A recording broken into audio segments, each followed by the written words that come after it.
누가복음 13장. 바로 그때 몇몇 사람들이 와서 빌라도가 갈릴리 사람들의 피를 그의 희생제물과 섞었다는 소식을 예수께 전했습니다. 예수께서 대답하셨습니다. 그 갈릴리 사람들이 다른 모든 갈릴리 사람들보다 더 악한 죄인이어서 이런 변을 당했다고 생각하느냐? 그렇지 않다.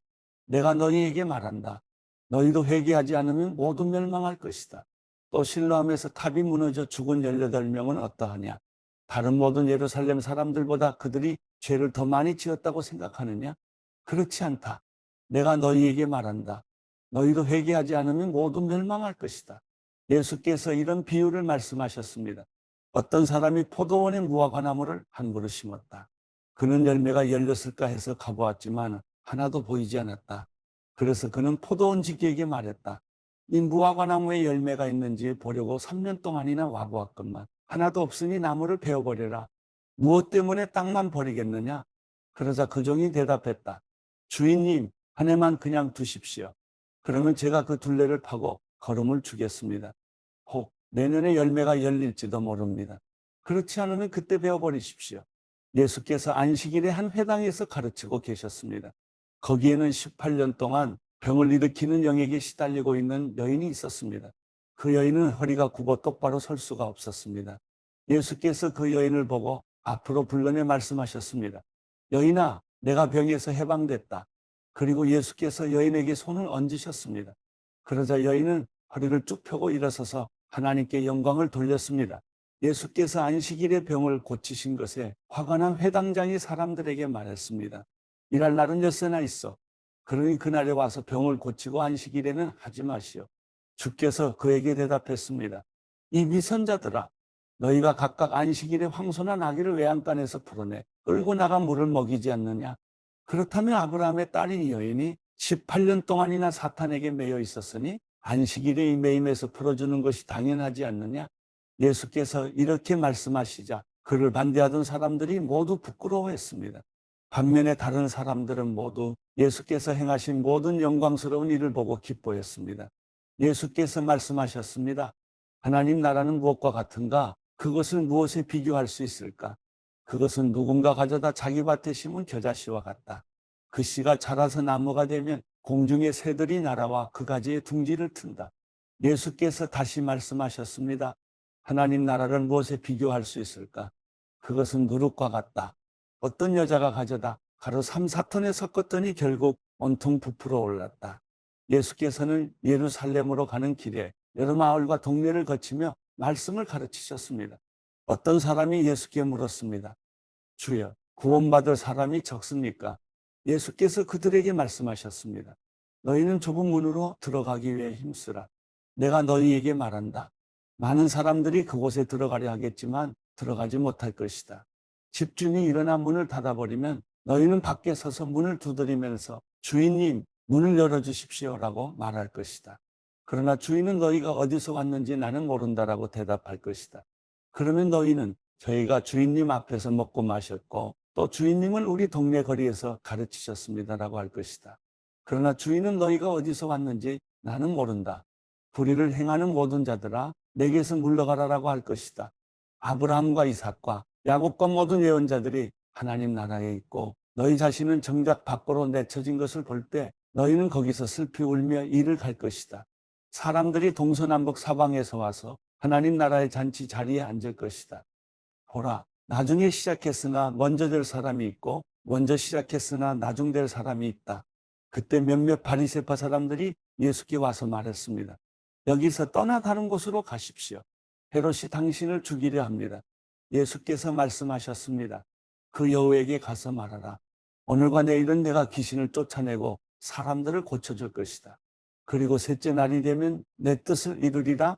그러나 오늘과 내일 그리고 그 다음 날에도 나는 마땅히 내 갈 길을 가야 한다. 예언자는 예루살렘 밖에서 죽을 수 없는 법이다. 오 예루살렘아, 예루살렘아, 내가 예언자들을 죽이고 내게 보낸 사람들을 돌로 치는구나. 암탉이 제 새끼를 날개 아래에 품듯이 내가 얼마나 너희 자녀들을 모으려고 했더냐. 그러나 너희가 원하지 않았다. 보라, 이제 너희의 집은 황폐한 채로 남을 것이다. 내가 너희에게 말한다. 너희가 주의 이름으로 오시는 그분은 복이 있다라고 말할 때까지 너희가 다시는 나를 보지 못할 것이다. 누가복음 14장. 안식일에 예수께서는 음식을 잡수시러 한 바리새파 지도자의 집으로 들어가셨습니다.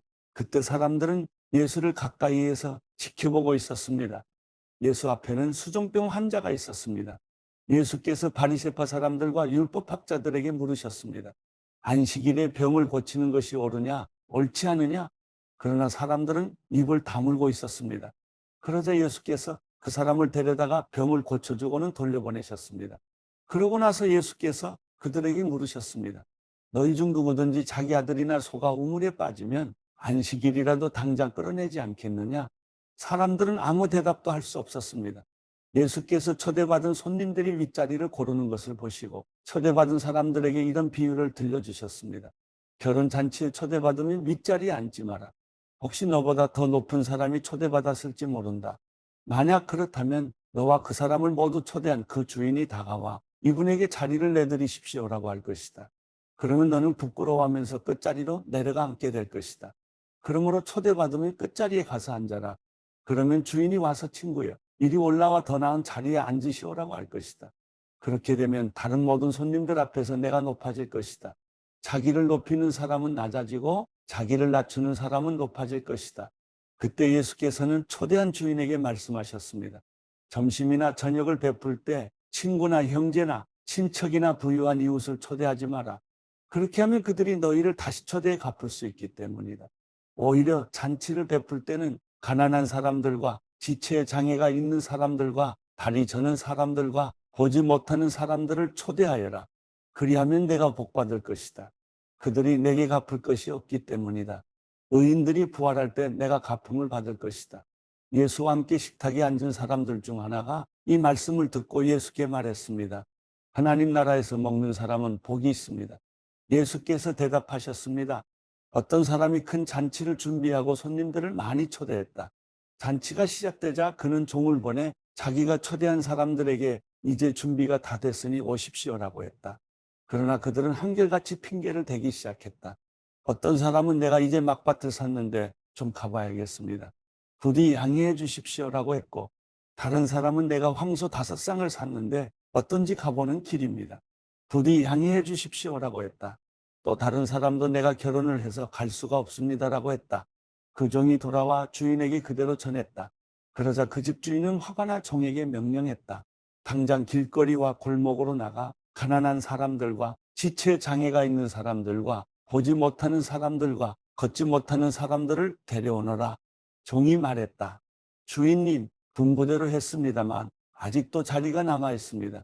그러자 주인이 종에게 말했다. 큰 길과 산울타리로 나가서 사람들을 데려다 내 집을 채워라. 내가 너희에게 말한다. 처음에 초대받은 사람들은 한 명도 내 잔치를 맛보지 못할 것이다. 큰 무리가 예수와 함께 길을 가고 있었는데 예수께서 뒤돌아서서 그들에게 말씀하셨습니다. 누구든지 내게 오면서 자기 부모와 아내와 자식과 형제 혹은 자녀와 자기 생명일지라도 나보다 더 사랑하면 내 제자가 될 수 없다. 누구든지 자기 십자가를 지지 않고 나를 따르는 사람은 내 제자가 될 수 없다.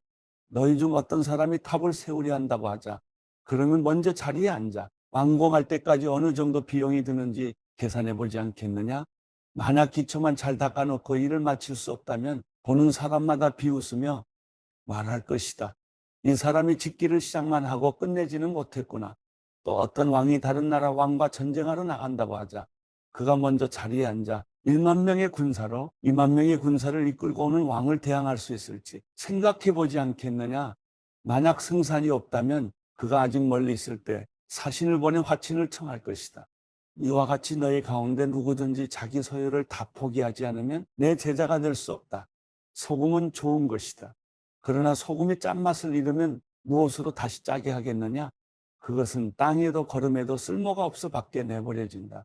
귀 있는 사람은 들으라.